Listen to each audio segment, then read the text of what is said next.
Hello दोस्तों, ये हमारा वीडियो है। वीडियो को आप ले सकते हैं, हमें कोई समस्या नहीं है। नॉवेल ऑफ किंग चैनल को सब्सक्राइब करें, लाइक, शेयर और ज्यादा से ज्यादा कमेंट करना। आज हम आपको एक नई और रोमांचक कहानी सुनाने जा रहे हैं, बिलियनियर बॉय 2। चलिए शुरू करते हैं। रेहान को अभी तक भी इतना आइडिया नहीं हुआ था कि जैक का पागलपन उसे इस कदर ले जाएगा कि वह मरने मारने पर उतर आएगा। रेहान को लगता था कि यह सिर्फ रेसिंग के लिए पागल है, पर शायद जल्दी ही रेहान को यह पता चल जाएगा कि जैक रेसिंग के लिए नहीं बल्कि लोगों की जान लेने के लिए पागल है और कहीं ना कहीं बहुत बड़ा साइको भी है। जैक ने एक सर्टेन एंगल में अपनी कार को रेहान की तरफ मोड़ा था, क्योंकि जानता था कि इस तरह से रेहान अटैक होने पर खुद को संभाल नहीं पाएगा और डेफिनेटली उसके कार पलट जाएगी और शायद वह खुद भी ना बचे। जैक को इस तरह की रेस का कुछ ज्यादा ही एक्सपीरियंस था, क्योंकि वह अक्सर अपनी हर एक रेस में यही हरकत करता था। पर शायद इस बार जैक का अनुमान गलत जाने वाला था। जैसे ही जैक ने अपनी गाड़ी को एक सर्टेन एंगल में घुमाकर रेहान की तरफ मोड़ा, तो उसी वक्त अचानक से रेहान उस बात को नहीं समझ पाया, पर जीरो समझ गया था। इसीलिए उस सुपरकार का सामने वाला जो टायर था उसे एकदम से जीरो ने रोक दिया। अभी तक जो कार 200 की स्पीड में चल रही थी, वह ये से एकदम से बहुत धीरे हो गई। रेहान की गाड़ी अभी भी उसी डायरेक्शन में चल रही थी, पर स्पीड पहले के मुकाबले बिल्कुल कछुए जैसी हो गई थी। जैसे ही वहां खड़े लोगों ने रेहान का यह मूव देखा तो एकदम से हैरान रह गए, क्योंकि जीरो इनविजिबल था और सबको लगता था कि उस गाड़ी में जो भी कुछ हो रहा है वह सब रेहान ही कर रहा है। हालांकि इस तरह का एक्शन देखकर सब लोगों को यही लगा जैसे यह रेहान ने नहीं किया, बल्कि कोई इनविजिबल पावर रेहान का साथ दे रही हो, क्योंकि इतनी हाई स्पीड में कोई भी ड्राइवर अचानक से लास्ट मोमेंट पर किसी भी तरह का रिएक्शन जल्दी से नहीं दे पाता है। रेहान का इस तरह का रिएक्शन देखकर एक बार के लिए तो जैक के पास भी कहने को कुछ नहीं था। जैक ने बिल्कुल उम्मीद नहीं की थी कि कोई उसे इस तरह से मार देगा। रेहान को मारने के लिए जैक ने अपनी गाड़ी को एक एंगल में मोड़ दिया था। वहीं दूसरी तरफ रेहान अभी भी स्ट्रेट फॉरवर्ड होकर अपनी गाड़ी को सीधे चला रहा था, जिसकी वजह से रेहान आगे निकल गया और जैक वहीं पीछे रह गया। रेहान को इस तरह से स्टंट करके आगे जाता हुआ देखकर जैक की आंखें एकदम हैरानी से फैल गईं। उसने बिल्कुल उम्मीद नहीं की थी। इसीलिए रेहान को आगे जाता हुआ देखकर जैक ने गुस्से से चिल्लाया, how did you do this? एक तरफ जहां जैक हैरान और परेशान था, वहीं दूसरी तरफ ऑडियंस में भी काफी हलचल मच गई थी। भाई, मैं कहीं सपना तो नहीं देख रहा हूं? ये सच में रेहान की ही गाड़ी है ना? ना यार, मुझे तो कुछ समझ ही नहीं आ रहा कि हो क्या रहा है। This was really unbelievers area में सब लोग बात कर रहे थे। वहीं ईशान बहुत ही रिलैक्स होकर मन ही मन खुश हो रहा था। ऑडियंस एरिया में आज जितने भी लोग थे, सब एक से बढ़कर एक ड्राइविंग मास्टर थे, पर आज तक उन्होंने अपनी लाइफ में इस तरह का स्टंट नहीं देखा था। हर कोई हैरान था कि पहले अमन और अब रेहान एक से बढ़कर एक स्टंट कर रहे हैं, और आज तक उन्हें पता भी नहीं था कि उनके ही शहर में इतने अच्छे ड्राइविंग मास्टर्स हैं। हालांकि अभी भी सब लोग एक प्रोफेशनल नजरिए से अपने सामने हुए इस स्टंट को एनालाइज करने की कोशिश कर रहे थे, क्योंकि किसी के लिए भी इस बात पर विश्वास कर पाना बहुत ज्यादा मुश्किल हो रहा था। वहीं दूसरी तरफ जैक ने जब यह नजारा देखा तो कुछ देर के लिए हैरान रह गया, पर जल्दी ही अपने होश में आते हुए उसने जोर जोर से हंसना शुरू कर दिया और रेहान की तरफ देखकर चिल्लाकर कहा, हाँ, ड्राइविंग मास्टर, तुम सच में कमाल के ड्राइविंग मास्टर हो। तुम्हारे पास सच में काफी अच्छी स्किल्स है। तुम्हारे साथ अब लड़ने में मजा आएगा। इतना कहकर जैक फिर से सीरियस हो गया। अभी अभी रेहान पर अटैक करने के चक्कर में जैक की अपनी गाड़ी पहले से थोड़ी सी स्लो हो गई थी। यह नजारा देखकर जैक को समझ नहीं आ रहा था कि वह खुश हो या उदास। उसने अपने मन ही मन में खुद से बात करते हुए कहा, तुम मिले हो, मुझे टक्कर वाले अब लड़ेगा। जैक अपने स्टाइल में, अगर मैं तुम्हें पहले मार देता तो शायद मुझे तुम्हारी यह स्किल देखने का मौका नहीं मिलता रेहान, और मैं इस वक्त पछता रहा होता। खैर, अपना टैलेंट दिखाकर तुमने मुझे पछताने से तो रोक लिया, पर खुद को हारने से नहीं रोक पाओगे। अपने मन में यह बात कहने के बाद जैक ने कुछ देर के लिए सोचा और उसके बाद रेहान को चिल्लाकर खुश होकर कहा,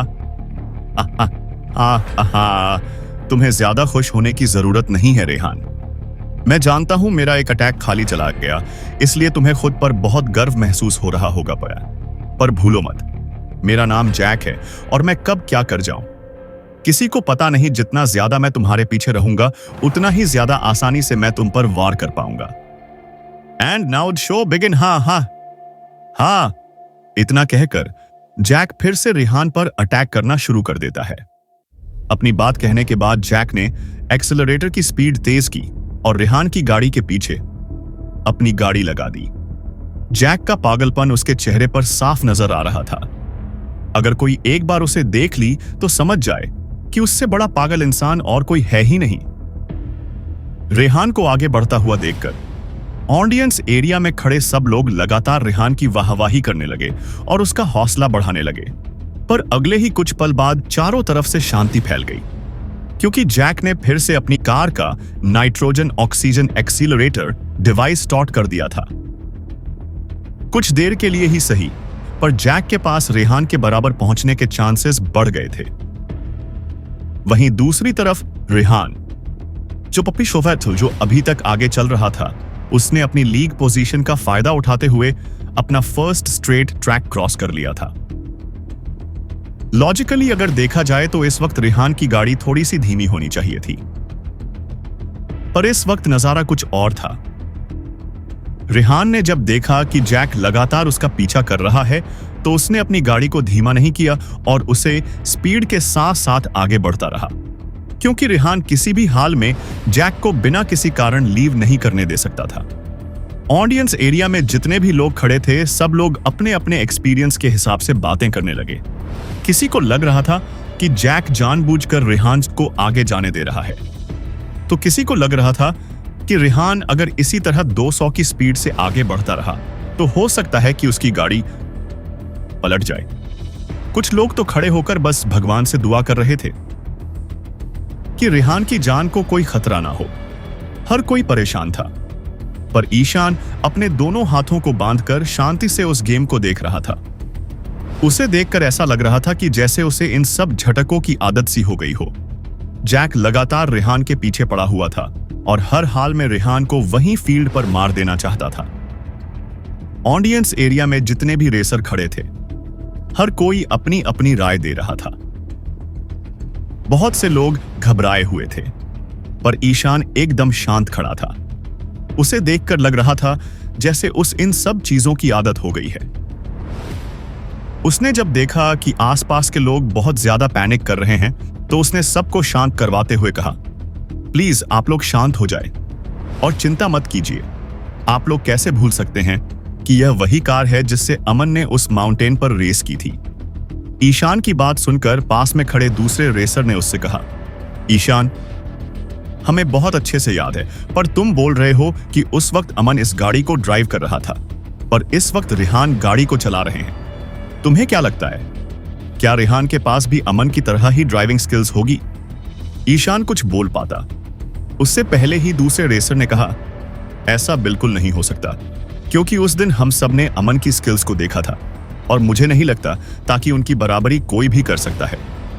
अपने आसपास खड़े लोगों की बातें सुनकर ईशान ने हंसते हुए कहा, तुम सब लोगों को शांति से इस गेम को देखना चाहिए और एंजॉय करना चाहिए। अपने दिमाग को थोड़ा आराम दो और बिना कुछ बोले सिर्फ फील्ड पर जो हो रहा है उसी पर नजर रखो। एक के बाद एक लगातार बैंड और कव आए जा रहे थे और रेहान हर बार अपने स्किल्स के साथ जैक को मात देता जा रहा था। कार बार बार सेम स्पीड के साथ एक के बाद एक बैंड को क्रॉस किए जा रही थी, जिसकी वजह से कहीं ना कहीं गाड़ी की हालत थोड़ी सी नाजुक हो गई थी।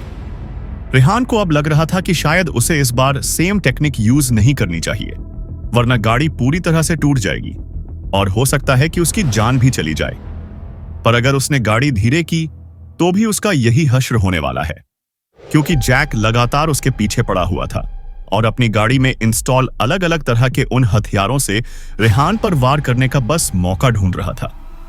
इस वक्त रेहान को कुछ समझ नहीं आ रहा था और कहीं ना कहीं जैक जो इतनी देर से इसी पल का इंतजार कर रहा था, उसे दिल ही दिल में खुशी हो रही थी।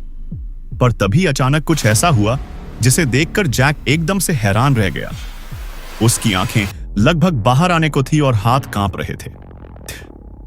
गाड़ी उसी स्पीड से आगे बढ़ती हुई उस बैंक को क्लोज कर गई, क्योंकि इस वक्त इस गाड़ी को जीरो चला रहा था, जिसे अच्छे से पता था कि उसे कब और क्या एक्शन लेना है। हालांकि यह बात जैक और ऑडियंस एरिया में खड़े बाकी लोगों को नहीं पता था, इसीलिए हर कोई अपना दिल थामकर रेहान को ही देख रहा था। आर्टिफिशियल इंटेलिजेंस प्रोग्राम के जरिए जीरो की कैलकुलेशन में नामुमकिन को भी मुमकिन बना दिया था। जैक के हैरान होने और रेहान के दूसरे स्टंट के बीच कुछ ऐसा हुआ जिसकी वजह से जैक का दिमाग पूरी तरह से खराब हो गया था। असल में जैक को लग रहा था कि इस बार रेहान बिल्कुल नहीं कवर कर पाएगा। इसीलिए जैक ने अपना दूसरा हथियार फेंकते हुए रेहान पर अटैक किया था। वह जोर जोर से चिल्ला रहा था, कम मीट योर डेथ। जैक चिल्ला ही रहा था कि तभी उसके शब्द एकदम उसके मुंह में रह गए। उसे लगा था कि रेहान अपनी गाड़ी को धीरे कर लेगा, पर उसकी सोच से बिल्कुल उल्टा रेहान की गाड़ी की स्पीड और तेज हो गई। 250 की स्पीड में चल रही इस गाड़ी ने बहुत ही आराम से उस कर्व को पार कर लिया था। जैक कुछ देर के लिए एकदम चुप रहा और फिर बहुत ही हैरान होकर चलाते हुए बोला, डम it, this is just impossible. सामने का नजारा देखकर जैक को समझ नहीं आ रहा था कि वह किस तरह से रिएक्ट करे। उसे विश्वास नहीं हो रहा था कि वह सच में किसी इंसान से रेस कर रहा है। सामने का नजारा देखकर ऐसा लग रहा था जैसे जैक का दुनिया को देखने का नजरिया ही बदल गया हो। जैक अपने दिमाग में हर तरह से कैलकुलेशन करने लगा। उसने लगभग हर एक एंगल से सोचा, पर कोई भी एंगल से उसे रेहान के किए हुए स्टंट के बारे में कुछ समझ नहीं रहा था। सोचते सोचते जैक इतना आगे पहुंच गया था, उसका दिमाग काम करना बंद कर चुका था और वह यह भी भूल गया कि वह एक रेस में पार्टिसिपेट कर रहा है और उसकी गाड़ी एक अरेना में बहुत हाई स्पीड में दौड़ रही है। जैसे ही जैक की गाड़ी रनवे से बाहर होकर एक दीवार से टकराने वाली थी, तभी अचानक से जैक को होश आया और उसने अपनी गाड़ी पर जोर से ब्रेक लगा दिया। गाड़ी के टायर जमीन पर रगड़ हुए उस बैंड को क्रॉस करके आगे बढ़ गए। जैसे ही ऑडियंस एरिया में खड़े लोगों ने यह नजारा देखा तो सभी की आंखों में चमक आ गई। पहली बार उन लोगों ने अपने अंदर खुशी और विश्वास को देखा था। पहली बार में लग रहा था कि शायद रेहान इस बार जैक को हरा देगा, पर अब भी रेस बाकी थी और हर बार हीरो जीते। यह जरूरी नहीं था, क्योंकि विलन के पास जीतने के अपने कारण और टैलेंट थे। देखते हैं कौन जीता है और कौन हारता है। रेहान ने बैंड को क्रॉस करने के बाद रिव्यू मिरर से एक नजर जैक की तरफ देखा, जिसकी गाड़ी दीवार से भिड़ने ही वाली थी, पर लास्ट मोमेंट पर जैक ने खुद को संभाल लिया। यह नजारा देखकर रेहान के चेहरे पर मुस्कान आ गई।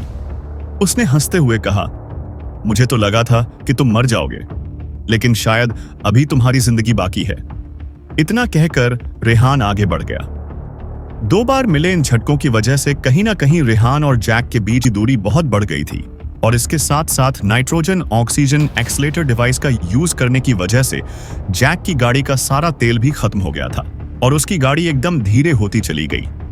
इस वक्त जैक को कुछ समझ नहीं आ रहा था। उसके दिमाग में हजारों सवाल थे, पर एक का भी जवाब उसके पास नहीं था। उसने गुस्से से अपना सिर पकड़ लिया और चिल्लाते हुए बोला, व्हाट द हेल, ये हो क्या रहा है मेरे साथ? अभी भी जैक की समझ से बाहर कि आखिर रेहान ने वो स्टंट कैसे किया। उसे अभी भी ऐसा ही लग रहा था कि चाहे जितना बड़ा रेसर हो, पर इस तरह का स्टंट वह नहीं कर सकता। अपने सामने एक के बाद एक ऐसे चमत्कार होता देखकर जैक पूरी तरह से उलझता जा रहा था। अब एक तरफ जैक रेहान के बराबर पहुंचने के बारे में सोच रहा था, तो वहीं दूसरी तरफ रेहान जीरो के कंट्रोल में बहुत ही रिलैक्स होकर चला रहा था। उससे अब हारने का डर बिल्कुल नहीं था। जैसे ही ऑडियंस एरिया में खड़े लोगों ने यह नजारा देखा तो सभी लोग खुशी से झूम उठे। सभी लोग जोर जोर से चिल्ला आने लगे, जीत तय हो चुकी है रेहान, यू आर ऑनसम। आखिरकार तुमने हमारी इज्जत बचा ही ली। अब कौन जीतेगा और कौन नहीं, इस बात में बिल्कुल भी सस्पेंस नहीं रह गया था, क्योंकि एक तरफ जैक पूरी तरह से हार चुका था। न उसके पास गाड़ी में तेल बचा था और ना ही अब वह अपने और रेहान के बीच की दूरी को पाट सकता था। यह नजारा देखकर हर कोई खुश था। जब जैक ने देखा कि वह हारने वाला है तो उसने खुद से ही बात करते हुए गुस्से से कहा, मैं कभी नहीं हारा हूं और ना ही कभी रूंगा। मैं जैक हूं और मेरी डिक्शनरी में हार शब्द ही नहीं है। अपने सामने की सिचुएशन को देखकर जैक हार मानने की बजाय खुद से ही बातें कर रहा था। उसे देखकर ऐसा लग रहा था जैसे अपने दिमाग से उसका कंट्रोल कम होता जा रहा हो। दूर से चाहे जो भी जीतता हुआ दिखे, पर अभी भी आखिरी मोमेंट पर जीता जा सकता था। कुछ ऐसा ही जैक के साथ हुआ। ऑडियंस एरिया में खड़े ईशान और बाकी लोगों को नहीं पता था कि असल में जैक की गाड़ी में एक्स्ट्रा नाइट्रोजन एक्सीलरेशन डिवाइस के 3 सेट बचे हुए हैं। हालांकि आज से पहले किसी भी कंपटीशन में जैक ने इनका इस्तेमाल नहीं किया था, क्योंकि आज से पहले शायद जैक को इन सब की जरूरत महसूस ही नहीं हुई थी। खैर, आज बात अलग थी और अब जैक को यह खेल जीतने के लिए अपना ट्रम्प कार्ड इस्तेमाल करना ही पड़ेगा और हर हाल में रेहान को हराना ही होगा। जैक यही सब सोच रहा था। साथ ही साथ इन 3 नाइट्रोजन एक्सीलरेटेड डिवाइस का यूज करने से उसकी गाड़ी पूरी तरह से तबाह हो सकती थी। वह यह बात भी सोच रहा था, पर फिलहाल जैक के दिमाग में जीत का पागलपन इतना बढ़ चुका था कि उसे खुद की जान की भी परवाह नहीं थी। अगले ही पल जैक की गाड़ी का इंजन बहुत तेज आवाज करते हुए आगे बढ़ गया। उसकी गाड़ी से बहुत तेज धुएं के छल्ले बनाते हुए बाहर निकल रहा था। जैसे कि ऑडियंस एरिया में खड़े ईशान की नजर इस बात पर पड़ी तो उसने गुस्सा करते हुए कहा, यह आदमी पूरी तरह से पागल हो चुका है। अभी भी यह उस गैस एक्सीलरेटर का इस्तेमाल कर रहा है। इस वक्त रेहान और जैक की गाड़ी के बीच काफी डिफरेंस था, पर फिर भी रेहान अपने रिव्यू मिरर से जैक की गाड़ी से निकलता हुआ वक्त धुआं देख सकता था। उसने सरकास्टिक स्माइल देते हुए कहा, लगता है यह आदमी अभी भी अपनी हार मानने को तैयार नहीं है। ठीक है, अब मैं तुम्हें बताता हूं कि असली रेस किसे कहते हैं। जैसे ही रेहान ने यह बात कही तो अगले ही पल उसने जीरो को कमांड दिया। Zero increase speed 400 kilometre per hour. Rehan की कमांड मिलते ही जीरो ने तुरंत उस कमांड को एक्सेप्ट कर लिया। अगले ही पल रेहान ने बिल्कुल उस दिन की तरह जैसे अमन ने किया था अपनी कार की लाइट्स ऑफ कर दी। यह नजारा देखकर पूरी ऑडियंस में एक अलग ही तरह का क्रेज और उत्साह बढ़ गया। उन सब लोगों में हाई लेवल का एक्साइटमेंट था। सबको लग रहा था कि रेहान भी वही स्टंट करेगा जो उस दिन अमन ने किया था। यही सोचकर सभी लोग रेहान को और ज्यादा उकसाने लगे। लगभग आधी रात हो चुकी थी और आसमान में काले बादल छाए हुए थे, जिसकी वजह से चांद की रोशनी बिल्कुल भी जमीन पर नहीं आ पा रही थी। अपनी कार की लाइट ऑन ऑफ कर देने के बाद रेहान कुछ मीटर से ज्यादा आगे बिल्कुल भी नहीं देख पा रहा था। उसका विजन एरिया बिल्कुल जीरो के बराबर हो चुका था। ऐसा कहा जा सकता था कि फिलहाल रेहान अपने हाथों की उंगलियां भी नहीं देख सकता था। इस तरह के अमानवीय क्रियाओं को देखकर कुछ लोग तो रेहान को भगवान तक बोलने लगे थे। जैक भी इस नजारे को देख रहा था कि तभी एकदम से अंधेरा होने की वजह से जैक की आंखों के सामने से रेहान कहीं गायब हो गया। जैक ने एकदम हैरान होकर कहा, अरे कहां गया? अभी तो यहीं था। और उसकी गाड़ी कहां है? और वह खुद कहां गया? जैक ये सवाल कर ही रहा था कि अगले ही कुछ पल में जैक के साथ साथ ईशान और बाकी सभी लोग भी एकदम हैरान रह गए। किसी के पास कुछ भी बोलने को नहीं था। हर कोई बहुत हैरान होकर बस अपने सामने देख रहा था। असल में जब चारों तरफ अंधेरा था, उसी वक्त अचानक से रेहान की गाड़ी की लाइट ऑन हुई और जैसे ही सब लोगों की नजर उस पर गई तो सब हैरान रह गए, क्योंकि रेहान ने अभी तक फिनिशिंग लाइन को क्रॉस कर लिया था और इस रेस को जीत लिया था। किसी को भी विश्वास नहीं हो रहा था कि रेहान यह रेस जीत चुका था। इस वक्त फिनिश लाइन को क्लोज करने की वजह से सब लोग एक बार के लिए तो खुश होना चाहती थी, पर तभी उन लोगों ने देखा कि रेहान ने यहां पहुंचते पहुंचते एक और स्टंट कर दिया है।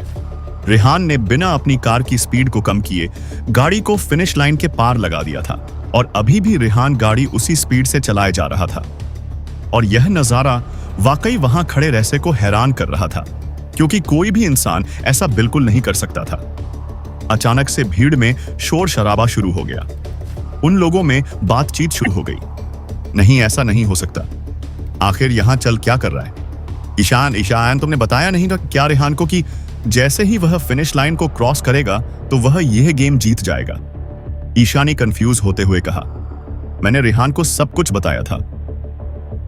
क्या रेहान भूल गए हैं या फिर शायद मैं ही बताना भूल गया? हो सकता है मैं भूल गया हूं क्योंकि कंपटीशन के दौरान मैं बहुत ज्यादा नर्वस था और टेंशन में भी था। मैं अभी जाकर रेहान को बता देता हूं। इन सभी लोगों को लग रहा था कि शायद रेहान रेस शुरू होने से पहले जो रूल्स बनाए गए थे उन्हें भूल गया है, क्योंकि इस दौरान रेसर बहुत ज्यादा फोकस्ड होता है या कई बार नर्वस भी होता है, तो ऐसा नॉर्मल है कि वह भूल गया हो। यही सब सोचकर ईशान ने अपना कम्युनिकेशन डिवाइस उठाया और रेहान से कहा, रेहान आप जीत चुके हैं, आपको और ज्यादा ड्राइविंग करने की जरूरत नहीं है। रेस तो रेहान जीत गया, पर आपको क्या लगता है आखिर क्यों रेहान लगातार अभी भी गाड़ी चलाए जा रहा था? रेहान अभी भी ड्राइव किए जा रहा था। तभी ईशान ने कम्युनिकेशन डिवाइस से उसको कहा, रेहान हम पहले ही रेस जीत चुके हैं, आपने फिनिश लाइन को क्रॉस कर लिया है, आपको और ज्यादा कार ड्राइव करने की जरूरत नहीं है। ईशान की बात सुनकर रेहान ने बहुत ही सरकास्टिक वॉइस में कहा, मुझे मालूम है।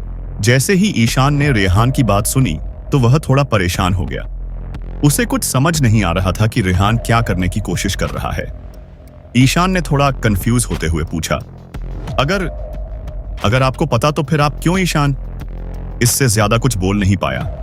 एक पल सोचने के बाद ईशान ने फिर से कहा, क्या हुआ रेहान, क्या आपको इतना मजा नहीं आया? क्या रेस में जो आप अभी भी रेस किए जा रहे हैं? ईशान की बात सुनकर रेहान ने सिंपल से जवाब देते हुए कहा, सच कहूं तो मुझे भी नहीं पता कि मैं क्या करने की कोशिश कर रहा हूं। रेहान का ऐसा जवाब सुनकर ईशान और ज्यादा कंफ्यूज हो गया। ईशान के साथ साथ ऑडियंस एरिया में खड़े बाकी लोग भी काफी ज्यादा कंफ्यूज नजर आ रहे थे। सब लोग अभी तक रेहान की गाड़ी को ध्यान से देख रहे थे। बहुत दिमाग लगाने के बाद भी किसी को कुछ समझ नहीं आ रहा था कि रेहान क्या करने की कोशिश कर रहा है। वहीं इन सब से अलग जैक, जो प्लेटफॉर्म के पास ही खड़ा था, उसके चेहरे पर कोई एक्सप्रेशन नहीं था। उसे समझ नहीं आ रहा था कि रेस के दौरान उसका अपोनेंट एकदम से गायब कैसे हो गया। जैक ने कंफ्यूज होकर खुद से ही सवाल करते हुए कहा, यह हो क्या रहा है? और वह लड़का रेहान कहां है? वह उसकी गाड़ी कहां है? कंफ्यूजन में जैक लगातार एक के बाद एक सवाल पूछे जा रहा था। काफी देर तक जब जैक को उसका दुश्मन वहां प्लेटफॉर्म पर नजर नहीं आया तो उसका मूड एकदम से खराब सा हो गया। वह हैरान होकर बस रेहान को ही चारों तरफ ढूंढने लगा और अब उसका मन और ज्यादा उस नाइट्रोजन एक्सीलरेटर डिवाइस को इस्तेमाल करने का बिल्कुल भी नहीं कर रहा था। इस वक्त उसकी गाड़ी की स्पीड भी बहुत धीरे हो चुकी थी और उसके दिमाग में एक के बाद एक सवाल उठा रहे थे। हालांकि जल्दी ही जैक के सामने एक और अनबिलीवर्स गई, जिसके बाद उसके दिमाग में चल रहे सारे सवाल एक ही बार में खत्म हो गए और हैरान परेशान सा जैक बस दंग रहकर अपने सामने देखने लगा। जैक अपनी गाड़ी में बैठा हुआ था और रेहान को आसपास ढूंढने की कोशिश कर रहा था कि तभी अचानक दो हेडलाइट जली और उसकी कार पर फोकस करने लगी। बहुत तेज इंजन की आवाज अचानक से उसके कानों में पड़ी और उसके पूरे शरीर में डर के मारे से हरन दौड़ गई। जैक ने सवाल करते हुए और डरते हुए कहा, कैसे अचानक से तुम मेरे पीछे कैसे आ गए और मेरे पीछे इस तरह अपनी गाड़ी को दौड़ रहे हो? जैक के सारे सवाल रेहान से पूछना चाहता था, पर रेहान की गाड़ी उसे थोड़ा पीछे थी। जैक ने जब अपनी कार के रिव्यू में CMR में अचानक से रेहान की गाड़ी को देखा तो उसके मुंह से यह सारे सवाल निकालने लगे।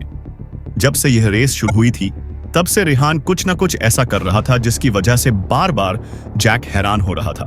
पर इस बार जो रेहान ने किया था उसके बाद जैक को रेहान में भगवान नजर आने लगे थे। सिर्फ जैक ही नहीं बल्कि ईशान और बाकी सब लोग भी एकदम हैरान होकर रेहान की इस हरकत को देख रहे थे। रेहान ने फिर से अपनी गाड़ी को बहुत तेज स्पीड में चलाया और एक बार फिर से फिनिशर लाइन को क्रॉस कर दिया और फिर से उस रेस को जीत गया। रेहान की इस हरकत से हर कोई हैरान था। भले ही जैक की रेपुटेशन रेसिंग फील्ड में ज्यादा अच्छी ना हो, भले ही जैक जीतने के लिए गलत ट्रक्स प्ले करता हो, पर फिर भी आज तक कोई उसे हरा नहीं पाया था। आज फाइनली रेहान ने यह भी कर दिखाया था। अब जाकर कहीं सब लोगों को समझ आ रहा था कि रेहान ने ऐसा क्यों किया। असल में रेहान जानबूझकर जैक की इंसल्ट करना चाहता था और उसका घमंड तोड़ना चाहता था। जैक को हमेशा से ही खुद पर कुछ जब जैक ने अपने पागलपन में अपनी कार को रेहान की तरफ घुमाया तो उस वक्त सब लोग डर के मारे आंखें बंद करके खड़े हो गए थे। पर तभी अचानक से रेहान ने अपनी गाड़ी को जमीन से कुछ फीट ऊपर उठा लिया था।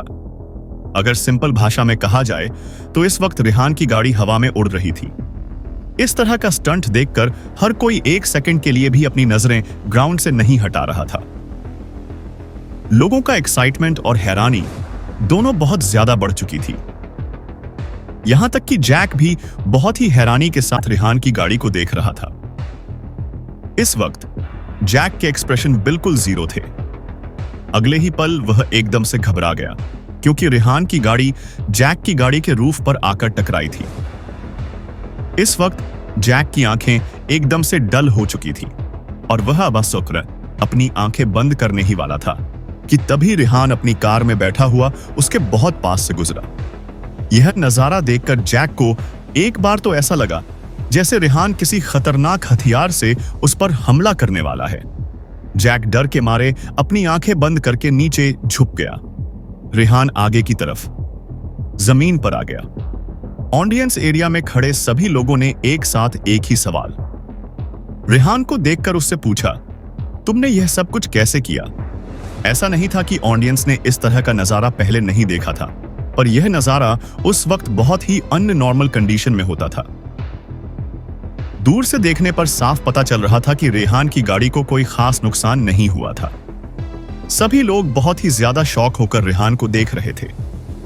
रेहान इस वक्त यह सब सोचते बहुत ज्यादा खुश हो रहा था क्योंकि अगर जीरो ने उस सिचुएशन में इंटेंटली एक्शन नहीं लिया होता तो शायद आज रेहान जिंदा नहीं बच पाता। रेहान को आज जीरो की आर्टिफिशियल इंटेलिजेंस पर वाकई बहुत ज्यादा गर्व हो रहा था। यह स्टंट देखकर जैक पूरी तरह से टूट चुका था। उसमें अब और ज्यादा अपने दुश्मन से लड़ने की हिम्मत नहीं बची थी। उसे ऐसा लग रहा था जिसके साथ आज उसने लड़ाई की है वह कोई इंसान नहीं है। जैक ने अपने आप में बड़बड़ा हुए कहा, यह सच में बहुत बड़ा ड्राइविंग मास्टर है। तभी ऑडियंस एरिया में से बहुत तेज आवाज होने लगी। चारों तरफ हल्ला शुरू हो गया। ऑडियंस एरिया में खड़े एक आदमी ने अपने बगल वाले आदमी के कपड़े पकड़ते हुए चिल्लाकर उससे कहा, क्या तुमने इसका वीडियो बनाया है? जल्दी बताओ, क्या तुमने इसका वीडियो बनाया है? जैसे ही दूसरे आदमी ने अपना कॉलर पकड़ा हुआ देखा तो उसने घबराते हुए कहा, हाँ, मैंने वीडियो बनाया है। मैंने आज के मैच का पूरा वीडियो बनाया है। आज का नजारा देखने के बाद मैं वह पूरी तरह से पागल होने वाला हूं। सच में मुझे समझ नहीं आ रहा कि मैं कैसे एक्सप्रेस करूं कि मैं इस वक्त कैसा फील कर रहा हूं। अगर आज का वीडियो मैं इंटरनेट पर वायरल कर दूं तो पूरे इंटरनेट पर आज तहलका मच जाएगा। लोगों की आंखें हैरानी के मारे बाहर आ जाएगी। इस तरह का नजारा देखने के बाद हिजू के जितने भी ड्राइविंग मास्टर थे वे सभी लोग बहुत ज्यादा एक्साइटेड हो गए। उन सभी लोगों ने आज अपनी आंखों से इस अद्भुत नजारे को देखा था और इस पल का गवाह बने थे। आज जैक ने जिन जिन लोगों की गाड़ियां तोड़ी थीं, वह सब लोग जैक पर गुस्सा होने की बजाय इस वक्त खुश थे। अगर जैक ने आज उन लोगों के साथ ऐसा नहीं किया होता तो शायद वह लोग आज ड्राइविंग हिस्ट्री में इस तरह का नजारा कभी नहीं देख पाते।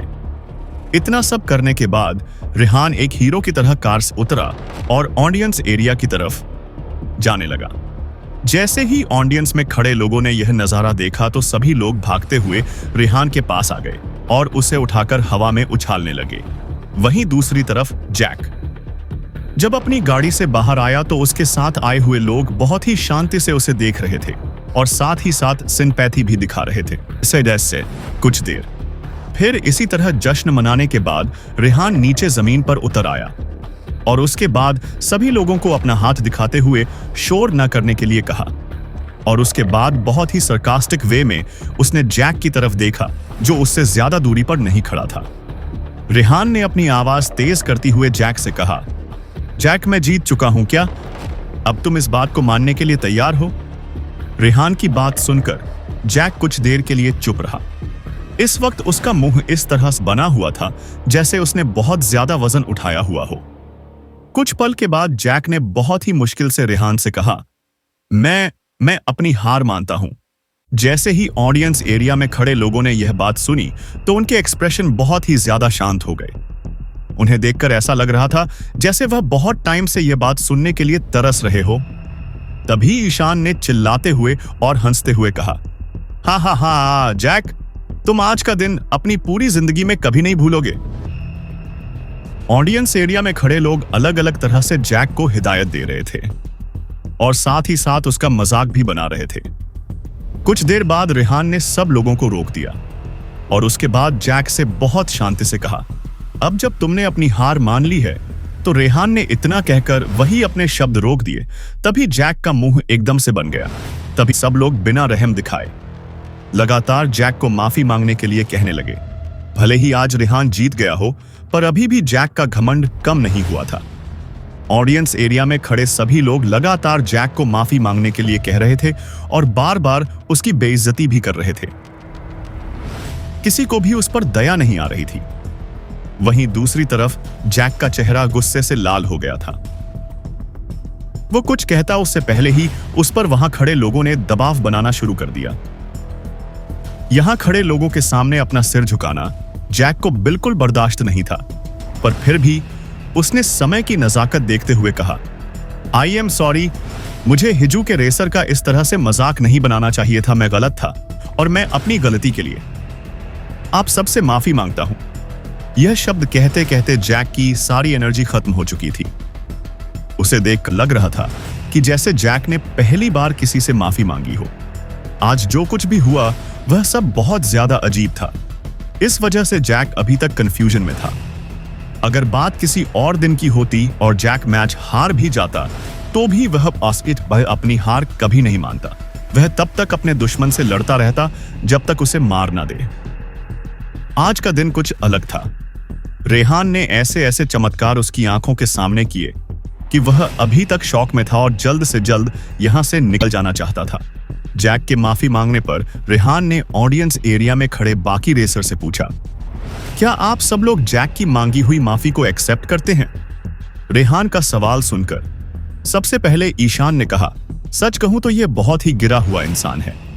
एनीवे, मैंने पहले ही अपने फोन में सब कुछ रिकॉर्ड कर लिया है और मैं इस रिकॉर्डिंग को पूरे रेसिंग स्किल में वायरल करने वाला हूं ताकि लोगों को पता चले कि जैक द रिपर आज फाइनली हार गया है। ईशान की बात सुनकर रेहान ने कहा, अगर ऐसी बात है तो फिर हम इस शर्त को यहीं पर पूरा करते हैं। अब बारी आई दूसरी शर्त की, जहां तुम्हें हारने पर रेसिंग को हमेशा के लिए छोड़ना होगा, तो अब अपनी बात को पूरा करो।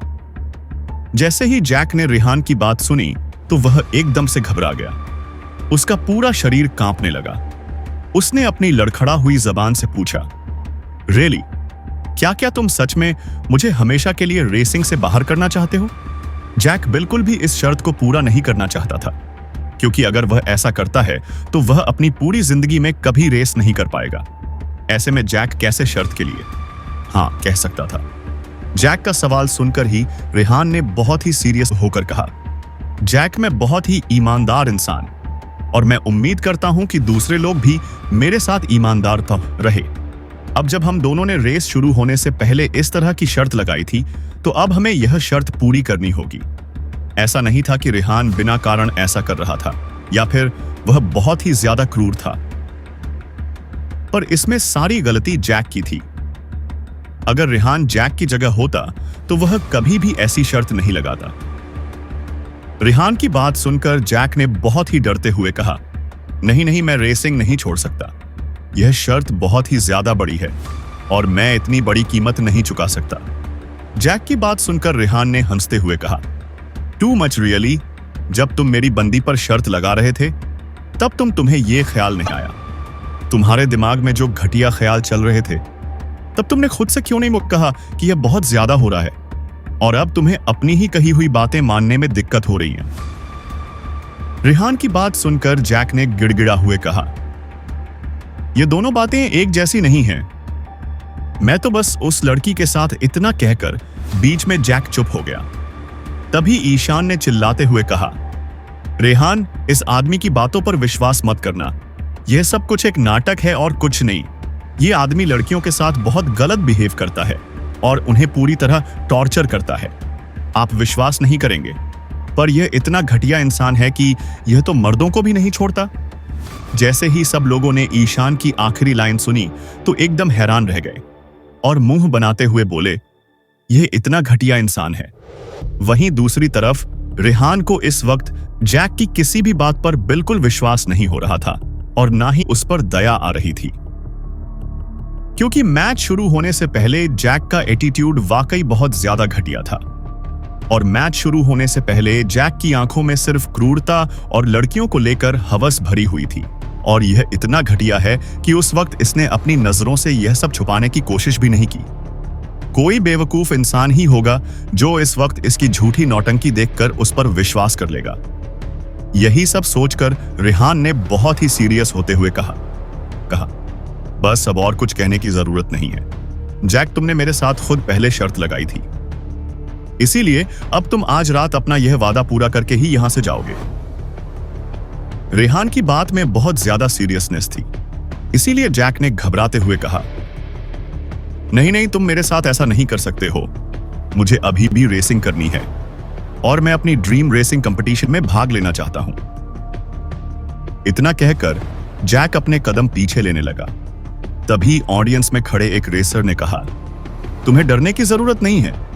वैसे भी तुम्हें तो डेथ रेसिंग बहुत पसंद है ना, और तुम्हें तो मौत से बिल्कुल डर नहीं लगना चाहिए। बहुत हिम्मत वाले हो ना, तो अब हिम्मत दिखाओ। जब सब लोगों ने देखा कि जैक लगातार अपने कदम पीछे ले रहा है, तो सभी लोग उसे पकड़ने के लिए उसकी तरफ जाने लगे और उसे जबरदस्ती वापस लाने की सोचने लगे। पर इन लोगों को कहां पता था कि जैक ने सीक्रेट पहले की यहां से भागने का प्लान बना लिया है। जैसे कि उसने देखा कि सब लोग उसे पकड़ने के लिए आ रहे हैं, तो उसने धीरे से अपनी गाड़ी का गेट खोला और जैसे ही बाकी सब लोग उसे पकड़ने वाले थे, वह तुरंत गाड़ी के अंदर बैठ गया। उसने तुरंत अपनी गाड़ी का इंजन स्टार्ट किया और भागने ही वाला था। तुम सच में अभी भी भागने की सोच रहे हो? जल्दी से बाहर आओ, यह हमारा शहर है, यहां से बचकर तुम कहां जाओगे? इतना कहकर सब लोग चारों तरफ से उसकी गाड़ी को घेर कर खड़े हो गए और उसे बाहर निकालने की कोशिश करने लगे। हालांकि जैक ने पहले ही अपनी गाड़ी स्टार्ट कर ली थी, इसीलिए किसी ने भी उसे स्पोर्ट्स कार के सामने आने की हिम्मत नहीं की।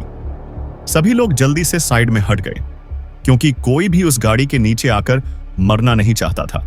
हालांकि इतने सारे लोगों में भी वहां पर एक अपवाद थी, और वह थी मैगी कार का इंजन स्टार्ट कर जैसे ही जैक आगे जाने वाला था, तभी मैगी ने जल्दी से अपने सामने खड़े लोगों को साइड में किया और भागकर जैक की स्पोर्ट्स कार के गेट के पास आ गई और अपनी ताकत से उस दरवाजे को तोड़ दिया।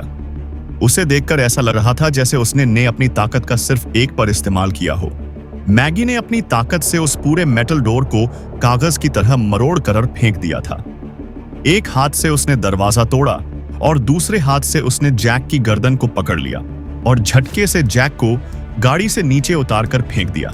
मैगी ने एक ही बार में यह पूरा शॉट किया था, जिसकी वजह से वहां खड़े सभी लोग एकदम शांत हो गए।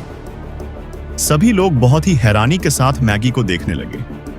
मैगी जो अचानक से सुपर वुमन बन गई थी, उसे देखकर सब लोगों के एक्सप्रेशन बिल्कुल एक जैसे थे। ये सब लोग इतना ज्यादा शॉक हो गए कि इनकी आंखें लगभग बाहर आने को थी और जबड़े मुंह से निकलने को। यहां तक कि जैक खुद भूल गया कि उसे यहां से भागना था। जैसे ही मैगी ने उसे उठाकर जमीन पर फेंका, तो वह एकदम ब्लैंक एक्सप्रेशन के साथ मैगी को देखने लगा। उसे बिल्कुल विश्वास नहीं हो रहा था कि इतनी दुबली पतली लड़की कैसे चलती हुई गाड़ी को रोककर उसका इतना भारी दरवाजा तोड़ सकती है, और यहां तक कि उसके जैसे बॉडी बिल्डर आदमी को अपने एक हाथ से पकड़कर नीचे जमीन की धूड़ चटा सकती है। कुछ देर तक मैगी की ऐसी परफॉर्मेंस देखकर वहां हर कोई शांत खड़ा रहा। यहां तक कि जैक को तो होश ही नहीं था। वह एकदम हैरान होकर मैगी को ही देखने लगा। कुछ देर बाद जब उसे होश आया, तब उसे समझ आया कि उसके साथ क्या हो रहा है। होश आने के बाद जैक फिर से अपने शरीर की सारी ताकत का इस्तेमाल करके वहां से भागने की कोशिश करने लगा। अभी तक जैक को अच्छे से समझ आ गया था कि उसे अपने घमंड में आकर यहां हाइजू नहीं आना चाहिए था, और ना ही यहां के ड्राइविंग मास्टर की इंसल्ट करनी चाहिए थी। यह सब तो ठीक था, पर उसने इससे भी बड़ी गलती कर दी। उसने अपने सामने खड़ी इस खूबसूरत और दुबली पतली लड़की को कमजोर समझने की गलती कर दी। इस वक्त जैक के सामने जितने भी लोग खड़े थे वह उसे इंसान नहीं बल्कि हैवान नजर आ रहे थे। तीस भागते भागते जैक ने चिल्लाकर कहा, तुम सब लोग इंसान नहीं बल्कि हैवान हो। इस वक्त भागते हुए जैक को अपने साथ आए हुए लोगों की भी परवाह नहीं थी। उसे बस हर हाल में आज इस अरेना को पार करके यहां से बाहर जाना था, क्योंकि उसे लगता था कि यहां से बाहर जाने के बाद वह जिंदा बच जाएगा, या कम से कम उसकी जिंदगी थोड़ी देर के लिए तो सेव हो जाएगी। पर उसकी इतनी अच्छी किस्मत कहां थी। रेहान उसे इतनी आसानी से बाहर नहीं जाने देने वाला था। रेहान को लगता था कि अगर किसी ने उसके साथ शर्त लगाने की हिम्मत की है तो चाहे आज धरती फटी या आसमान, उस इंसान को हर हाल में शर्त को पूरा करना होगा। जुनैद, जो बहुत ही शांति से इस पूरे खेल को देख रहा था और जो अक्सर बहुत कम बातें किया करता था, उसने फाइनली अपना मुंह खोला और रेहान से कहा, रेहान, यह बच्चा तो भागने की कोशिश कर रहा है। जैक को बच्चा बोलकर जुनैद और रेहान के चेहरे पर हंसी आ गई। रेहान ने मुस्कुराते हुए कहा, कोई बात नहीं, इसे अपनी आखिरी इच्छा पूरी कर लेने दो। कोई बात नहीं, इसे कुछ देर अपनी मन की कर लेने दो, उसके बाद इसे हमारी बात माननी ही होगी। इसे कम से कम 40 मीटर तक पहले दौड़ने दो, उसके बाद देखते हैं कि इसका क्या करना है। सब लोगों ने रेहान की बात सुनी तो सबके चेहरे पर हंसी आ गई और सब लोग जैक को चिढ़ाते हुए उसे और परेशान करने लगे। कुछ देर बाद रेहान को लगा कि अब काफी टाइम हो गया है, तो उसने अपनी जेब से जीरो का कंट्रोल पैनल निकाला और खुद गाड़ी में ना बैठते हुए उसने जीरो को कमांड थी कि वो जैक का पीछा करे। अभी तक भागते भागते जैक उस अरेना के मेन गेट तक पहुंच गया था और यहां आकर उसे काफी खुशी हो रही थी। पर फिर भी जैक ने 1 सेकंड भी लिए बिना अपनी खुशी को सेलिब्रेट किए तुरंत उस गेट से बाहर निकलना ही सही समझा। पर तभी उसके कानों में एक भारी इंजन की आवाज सुनाई देने लगी, जो लगातार उसके पास आती जा रही थी। यह बात सुनकर जैक ने डर के मारे पीछे मुड़कर देखा और सामने का नजारा देखकर उसकी पेंट गीली हो गई, क्योंकि रेहान की सुपर कार उसी का पीछा कर रही थी। डर के मारे जैक ने अपनी चीखने की आवाज तेज कर दी और ज्यादा स्पीड से भागने लगा। पर जल्दी ही भागते भागते जैक की सांस फूलने लगी थी, और रही बात उस सुपर कार की, तो वह आराम से जैक का पीछा कर रही थी, जैसे उसे कोई गलती ना हो। हालांकि टाइम पर वह सुपर कार अपना इंजन तेज करके कुछ बताने की कोशिश कर रही थी, जैसे वह कह रही हो कि जैक को बिल्कुल भी रुकना नहीं है और लगातार भागते रहना है। ऑडियंस एरिया में खड़े सभी लोग यह नजारा देखकर जैक पर हंस रहे थे और उसका मजाक उड़ा रहे थे। जैक को इस हालत में देखकर हिज्जू के सभी ड्राइविंग मास्टर्स बहुत ज्यादा खुश थे। रेहान बहुत ही खुशी से जैक के साथ चूहे बिल्ली का खेल खेल रहा था। जब उसे लगा कि अब काफी टाइम हो गया है तो उसने जीरो को एक्शन लेने के लिए कहा। जीरो कहीं उस पर चढ़ ना जाए। इसी डर से जैक ने आखिरकार अपनी शर्त पूरी करने की बात मान ली और जिंदगी में कभी रेसिंग ना करने का वादा भी कर दिया। क्या रेसिंग ना करने की बात कहकर एक बार तो खुद जैक की आंखें नम हो गई थीं, पर उसे ऐसा देखकर भी किसी ने भी उस पर रहम नहीं किया और ना ही किसी को उस पर दया आई। जैक ने अपनी शर्त की दूसरी बात मानने से इनकार कर दिया था, पर रेहान ने फाइनली उससे अपनी बात मनवा कर ही रही और अब जैक को सभी हिजू रेसर को एक स्पोर्ट्स कार देनी होगी और साथ ही जिंदगी में कभी रेस भी नहीं करेगा। रेहान ने जैक को ज्यादा टॉर्चर नहीं किया। जैसे ही शर्त के अनुसार रेहान ने जैक से अपनी बात मनवा ली, तो उसके बाद उसे जैक को और ज्यादा परेशान करने में कोई दिलचस्पी नहीं थी। रेहान धीरे धीरे चलकर जैक की तरफ आया और फिर बहुत ही फ्लैट टोन में बोला, यही होता है जब कोई अपने घमंड में आकर दूसरों को छोटा समझने लगता है। याद रखना, इस दुनिया में तुमसे ज्यादा बेहतर कोई और भी हो सकता है, इसीलिए हमेशा खुद को खुदा समझने की भूल नहीं करनी चाहिए। अगर अब भी तुमने अपना रवैया नहीं सुधारा तो शायद इस बार में तुम्हारा सपना ही नहीं बल्कि तुम्हारी जिंदगी तुमसे छीन लूंगा। बहुत देर से भागने की वजह से जैक इस वक्त बहुत ज्यादा दर्द में था, इसीलिए उससे ठीक से बोला भी नहीं जा रहा था। हानंतितन आथा दिया। इस वक्त जैक का पूरा शरीर ठंडे पसीने से भरा था। जैक को इस तरह से देख रेहान ने बहुत ही शांति के साथ कहा, तुम्हें जो कहना है आराम से यहां बैठकर कहते रहना। फिलहाल मुझे तुम्हारी जरूरत बिल्कुल नहीं है, और हां, शर्त पूरी हो चुकी है, इसलिए तुम्हें मेरे बारे में चिंता करने की जरूरत नहीं है। हम दोनों का हिसाब पूरा हो चुका है। इतना कहकर रेहान ने जुनैद को आवाज दी और उसके साथ मुस्कुराते हुए अरेना से बाहर चला गया। आज रेहान ने यजू और यहां ड्राइवर की इज्जत को बचाया था, इसीलिए जब रेहान और जुनैद बाहर जा रहे थे तो सभी लोग अपनी जगह पर खड़े हो गए और रेहान को इज्जत देने लगे। यह सभी लोग तब तक खड़े रहे जब तक रेहान और जुनैद उनकी आंखों के सामने से ओझल नहीं हो गए। रेहान और जुनैद वापस अपने में आ गए थे। यहां आने के बाद जुनैद ने हंसते हुए कहा, आज वाकई बहुत मजा आया रेहान, उस जैक के साथ तो ऐसा ही होना चाहिए। इतना कहकर जुनैद हंसने लगा, पर तभी अचानक से उसे कुछ याद आया और उसने रेहान से कहा, अरे हाँ रेहान, तुमने मुझे कॉल किया था ना, तुम्हें मुझसे क्या काम था? रेहान ने जब देखा कि जुनैद को अब जाकर याद आया है तो उसने टोंट करते हुए कहा, शुक्र है, तुम्हें याद तो है कि मैं तुमसे कुछ कह रहा था। असल में रेहान जुनैद से मिलकर यह कंफर्म करना चाहता था कि वे लोग कब उसके पापा की बर्थडे पार्टी के लिए जा रहे हैं। रेहान कुछ कह पाता उससे पहले कि जुनैद ने रेहान को अपनी ही बातों में लगा लिया और फिर यह रेस वगैरह शुरू हो गई। रेहान ने जुनैद से कहा, क्या तुम भूल गए कि तुम्हारे पापा का बर्थडे आ रहा है? हाँ बा, मैं सिर्फ तुमसे यही कंफर्म करना चाहता था कि हम लोगों को वहां कब जाना है, क्योंकि मैं तुम्हारे साथ ही वहां जाऊंगा। रेहान की बात सुनकर जुनैद ने कुछ सोचते हुए अपना सिर खुजाना शुरू कर दिया और फिर थोड़ी लापरवाही के साथ बोला, अच्छा, तो आपको इसके बारे में बात करनी थी। मैं सोच रहा था कि हम लोग कल चलते हैं या फिर परसों। आपको क्या लगता है, कब चलें? जुनैद को इतना कंफ्यूज देखकर रेहान ने उससे कहा, ठीक है, हम दोनों कल ही चलते हैं। रेहान की बात सुनकर जुनैद ने मुस्कुराते हुए कहा, ठीक है, मेरे पापा काफी टाइम से आपसे मिलना चाहते थे। रेहान आपको देखकर उन्हें काफी खुशी होगी। जुनैद ने जब रेहान के साथ मिलकर रिफ्लेक्टिंग मून आइलैंड को खरीदा था तो यह बात उसके पापा को भी पता चली थी और तभी उन्हें पता चला था कि रेहान मित्तल परिवार का वारिस है। उन्होंने कभी अपने सपने में भी नहीं सोचा था कि उनके बेटे का मित्तल परिवार की बेटे के साथ किसी भी तरह का रिश्ता होगा और वह दोनों ही काफी अच्छे दोस्त होंगे।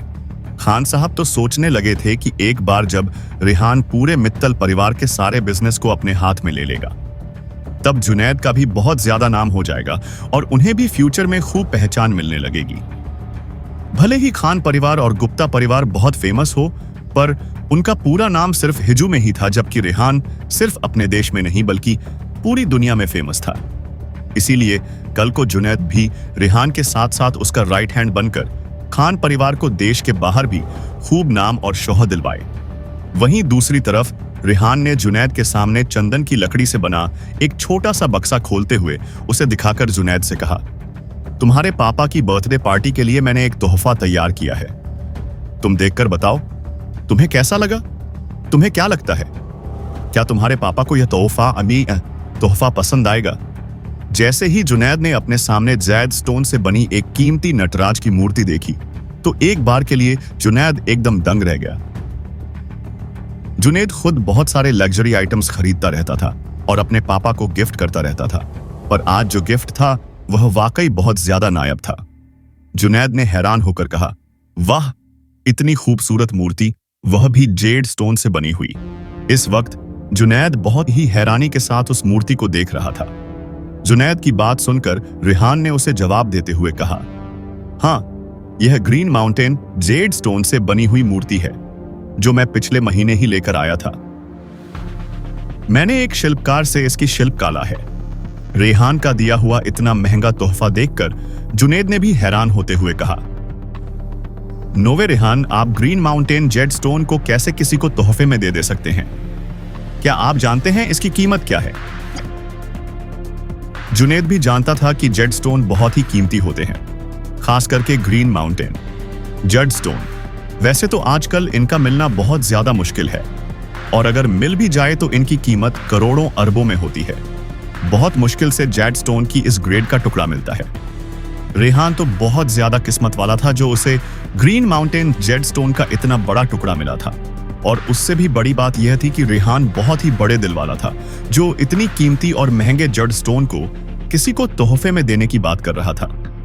जुनैद ने बहुत ही आदर के साथ रेहान से कहा, रेहान, हमारे लिए यह बहुत बड़ी बात है कि आप मेरे पापा की बर्थडे पार्टी को ज्वाइन करने वाले हैं। फिर आपको इतना महंगा तोहफा लाने की क्या जरूरत है? जुनैद की बात सुनकर रेहान ने अपने उसी शांत लहजे में कहा, जुनैद, हम दोनों दोस्त हैं, फिर तुम इस तरह फॉर्मेलिटी क्यों कर रहे हो? ऐसा तो है नहीं कि मेरे गिफ्ट दे देने से तुम्हारे पापा मेरे हो जाएंगे। बिना वजह फॉर्मेलिटी मत करो। रेहान की बात सुनकर जुनैद को समझ नहीं आ रहा था कि वह किस तरह से रिएक्ट करे। उसने रेहान से कहा, आपने जो भी बात कही वह सब जायज है। वैसे भी यह तोहफा सच में बहुत ज्यादा एक्सपेंसिव। जुनैद जानता था कि जो उसके पापा यह इतना बड़ा और महंगा तोहफा देखेंगे तो सच में वह उससे भी ज्यादा सरप्राइज हो जाएंगे। और कहीं ना कहीं रेहान भी जानता था कि यह काफी महंगा है, क्योंकि जैसा 1 महीने पहले मृणाल ने रेहान को रफ आइडिया देते हुए बताया था, उस हिसाब से इस जेडस्टोन की कीमत मिलियन डॉलर थी। उस वक्त इसके ऊपर किसी तरह की नक्काशी भी नहीं की थी। अब जब जेडस्टोन को मिस्टर मेहरा ने बहुत खूबसूरती के साथ एक नटराज की मूर्ति में कन्वर्ट कर दिया था, तो अब इस जेडस्टोन की कीमत दुगनी हो चुकी थी। और सबसे बड़ी बात यह थी कि जुनैद के पापा को जेडस्टोन का कलेक्शन करना बहुत पसंद था, और उनके लिए तो रेहान की दी जाने वाली जद से बनी नटराज की मूर्ति किसी खजाने से कम नहीं होगी।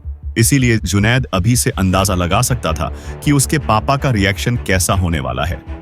यही सब सोचकर एक बार फिर जुनैद ने रेहान से कुछ कहने की कोशिश की, पर तभी रेहान ने उसे बीच में ही रोक दिया। रेहान देख सकता था कि जुनैद अभी भी इस तोहफे को एक्सेप्ट कर में झिझक रहा है। रेहान ने बहुत ही सिंपल तरीके से जुनैद से कहा, ठीक है, इतना ज्यादा सोचने की जरूरत नहीं है। देखो जुनैद, इस दुनिया में तुम मेरे बहुत खास दोस्तों में से एक हो, और तुम्हारी कीमत इस पत्थर के सामने बहुत ज्यादा है। तुम और तुमसे जुड़े हर रिश्ते मेरे लिए अनमोल है, तो फिर इसे लेने में क्या दिक्कत है? रेहान की बात सुनकर एक बार तो जुनैद को मन ही मन ऐसा लगा जैसे रेहान से दोस्ती करके उसने इस दुनिया में सबसे अच्छा काम किया है। पर फिर भी इस लेन देन की कश्मकश से कैसे बाहर निकले, यह समझ पाना उसके लिए मुश्किल था। जुनैद ने रेहान से थोड़ा परेशान होकर कहा, रेहान, ऐसा नहीं है कि मैं आपको अपना नहीं समझता हूं। दिक्कत यह है कि यह जेडस्टोन बहुत ज्यादा कीमती है, और जब मेरे पापा इसे देखेंगे तो हो सकता है कि वह बहुत ज्यादा एक्साइटेड। इसे कहते कहते जुनैद चुप हो गया। रेहान ने ना में अपना सिर हिलाते हुए कहा, ऐसा कुछ नहीं होगा। मैं जानता हूं कि तुम्हारे पापा ने इस पोजीशन को पाने के लिए बहुत मेहनत की है। जमीन से आसमान तक की दूरी को उन्होंने अपनी कड़ी मेहनत और विश्वास से हासिल किया है, और अभी तक उन्हें इस तरह के ऐशो आराम की बहुत आदत हो चुकी है। तो फिर मेरे इस गिफ्ट को देखकर तुम्हारे पापा भला क्या सोचेंगे? बात सुनकर वहां खड़े सभी लोगों के चेहरे पर हंसी आ गई। निशा की बात सुनकर अमन ने हंसते हुए कहा, दुनिया में कितने अमीर अमीर लोग रहते हैं ना, वह अरेबियन लोग प्लेन भी सोने से बने हुए रखते हैं। मुझे समझ नहीं आता ये लोग आसपास इतना गोल्ड क्यों रखते हैं। बोर नहीं होते हैं इससे क्या? हर तरफ गोल्ड देखकर गुप्ता परिवार का वारिस होने के कारण वैसे तो अमन का परिवार की ऑनियल इंडस्ट्री में था, पर फिर भी इनकी लाइफस्टाइल और अरेबियन लोगों की लाइफस्टाइल में बहुत ज्यादा अंतर था। ऐसी बात नहीं थी कि परिवार के पास उतने पैसे नहीं थे। असल में अरेबियन लोगों का क्लच ही कुछ ऐसा था। उन लोगों को गोल्ड में लदे रहना अच्छा लगता था, जबकि अमन जिस कल्चर से आता था वहां गोल्ड को लेकर इतना कोई खास क्रेज लोगों में नहीं था। अमन, जुनैद और रेहान तीनों ही एक से बढ़कर एक अमीर थे, और तीनों अच्छे से जानते थे कि उनके लिए किसी भी चीज को खरीदना कोई बड़ी बात नहीं है। अमीरी का लुफ्त उठाना उन लोगों को अच्छे से आता था। वैसे तो यह तीनों भी ज्यादा शो ऑफ नहीं करते थे, और ज्यादातर जरूरत के हिसाब से ही जिंदगी जीते थे।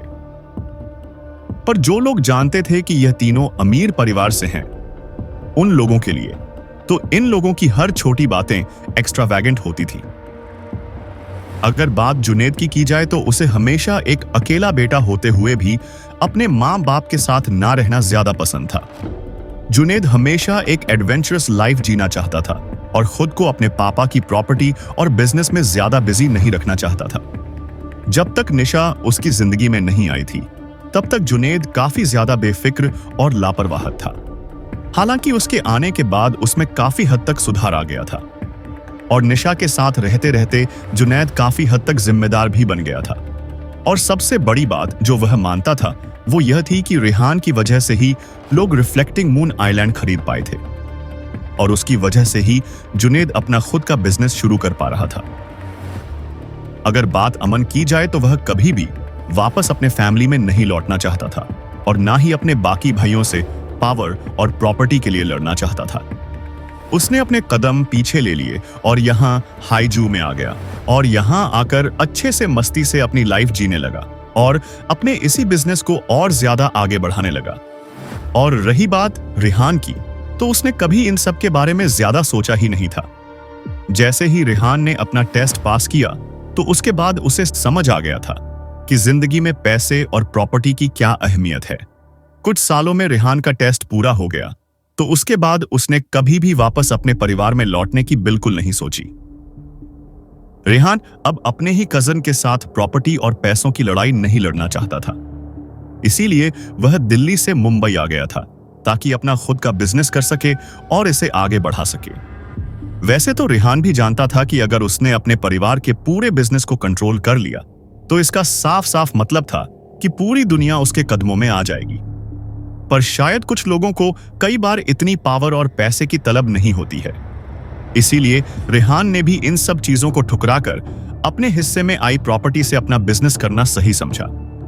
इस तरह यह तीनों ही आम लोगों की नजरों में बहुत केयरफ्री और आराम की जिंदगी जीने वाले लोग लगते हैं, पर असल बात तो यह थी कि इनकी अपनी जिंदगी में भी मुसीबतें कम नहीं थीं। रेहान अपनी चार्टर्ड प्लेन से बाकी सब लोगों के साथ 2 घंटे से भी कम टाइम में जुनैद के होम टाउन पहुंच गया था। यहां आकर रेहान ने देखा कि यहां का पूरा इलाका काफी रेगिस्तानी है और यहां पर उनका वेलकम करने के लिए इंसान भी नहीं था।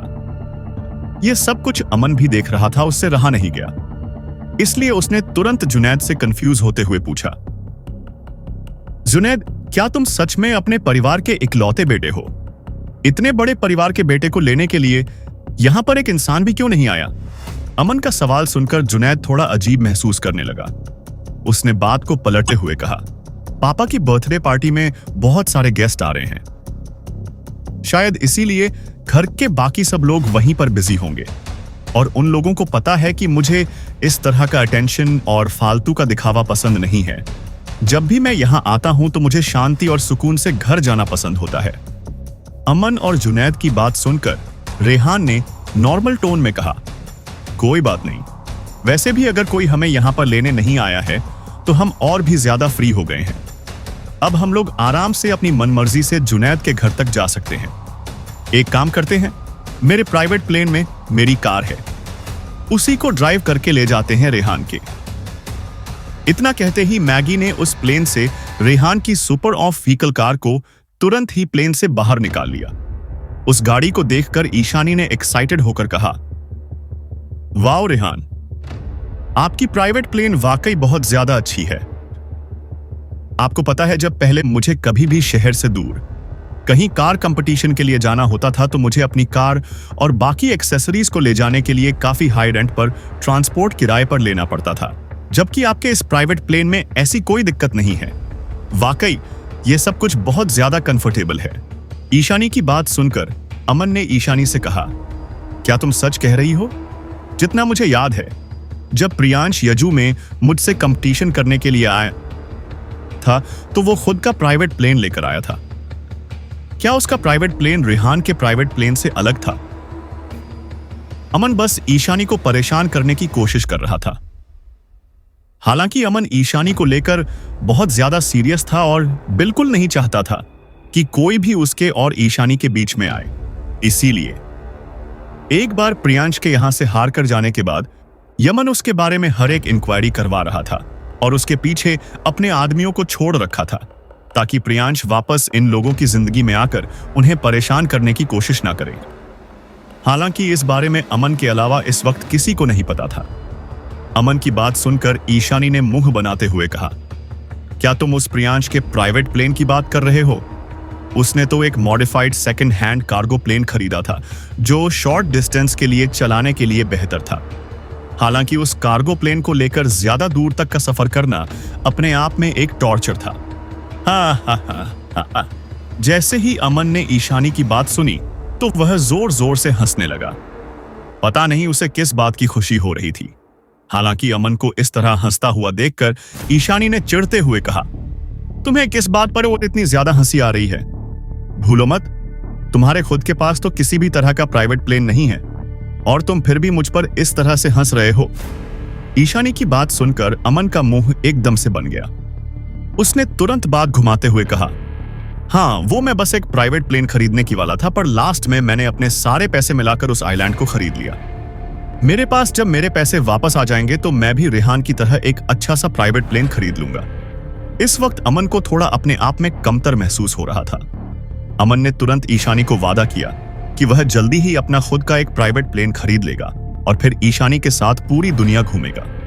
अमन की बात सुनकर ईशानी ने फिर से उससे सवाल करते हुए कहा, मैं तुमसे यह नहीं कह रही हूं कि तुम रेहान की तरह ही उसके जितना बड़ा प्लेन खरीदो। अगर तुम उससे छोटा प्राइवेट प्लेन खरीदना चाहो तो वह भी बहुत अच्छा है। जब तुम्हारे पास ज्यादा पैसे आ जाए तब तुम रेहान के जैसा प्राइवेट प्लेन भी खरीद लेना और फिर मुझे इस पूरी दुनिया की सैर करवाना। अमन और इसी तरह एक दूसरे की बातों पर झगड़ रहे थे। वहीं पास में बैठी निशा ने जब उन दोनों को ऐसे झगड़ते हुए देखा तो उसने अपने मुंह पर हाथ रख लिया ताकि वह अपनी हंसी कंट्रोल कर सके। ऐसा नहीं था कि ईशानी बहुत ज्यादा मैटेरियलिस्टिक या फिर पैसों से प्यार करने वाली लड़की थी। गर्भ परिवार की बड़ी बेटी होने के नाते सबको लगता था कि ईशानी के पास किसी चीज की कमी नहीं है।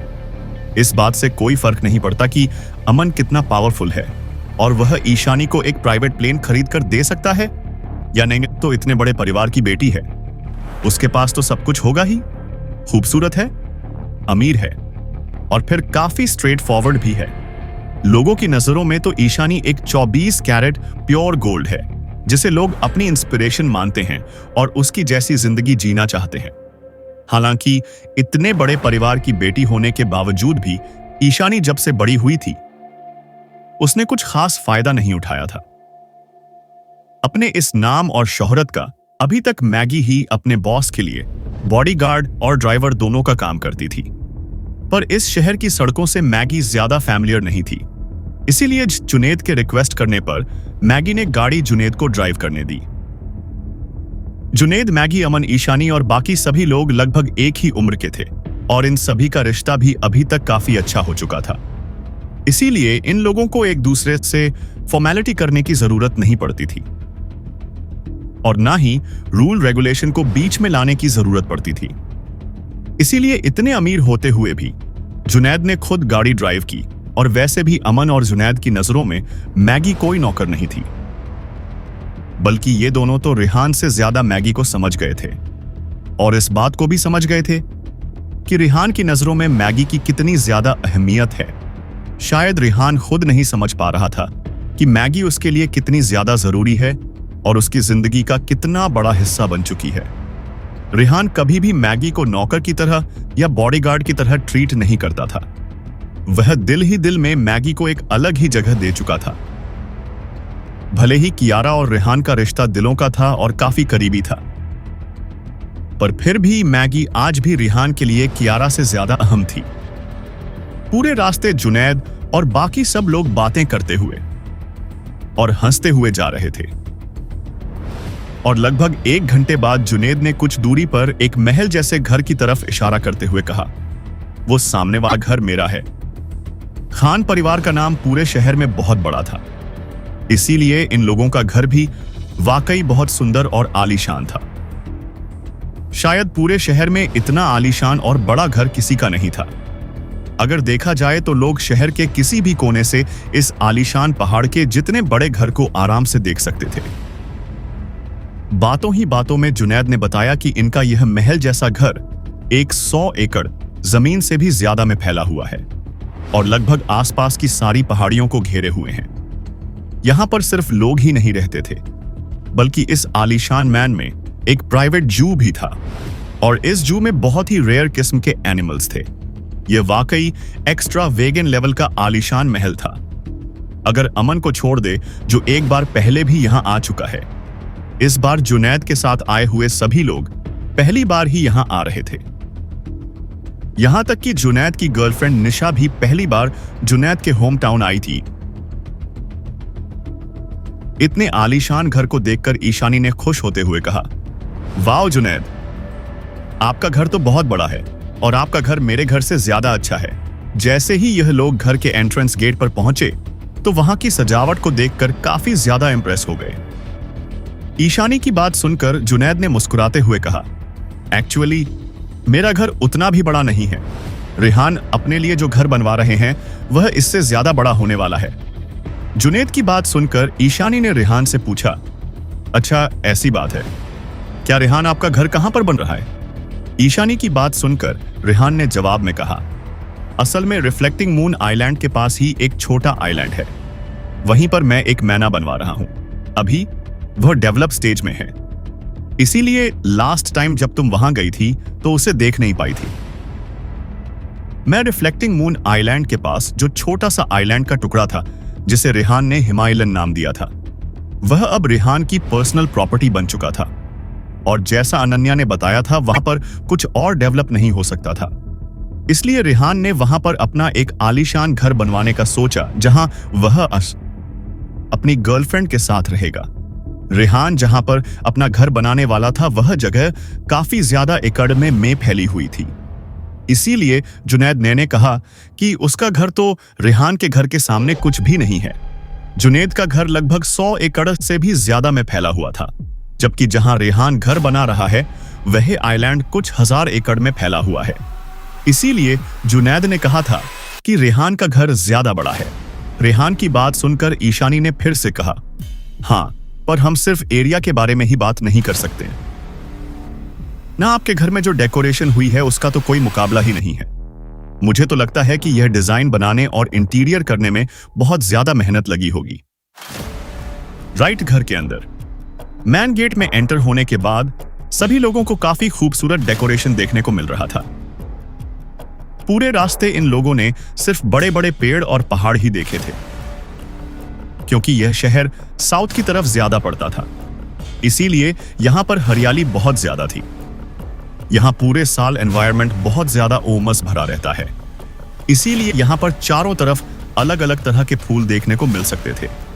जुनैद के पापा को आज सुबह ही पता चल गया था कि रेहान और बाकी सब लोग आ रहे हैं, इसीलिए जब सब लोग वहां एंट्रेंस गेट में एंटर हुए तो जुनैद के पापा खुद इन सभी लोगों का वेलकम करने के लिए पर्सनली चलकर इनके पास आए थे।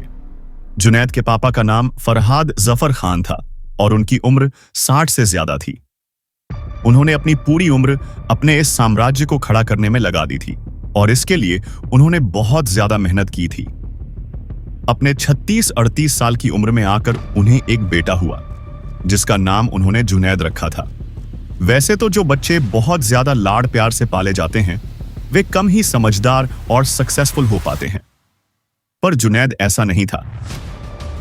हालांकि उसने भी अभी तक बहुत कुछ अपनी लाइफ में अचीव नहीं किया था, पर फिर भी जुनैद उन अमीर ज़ादों में से नहीं था जो अपने बाप के पैसों पर इतराते हों।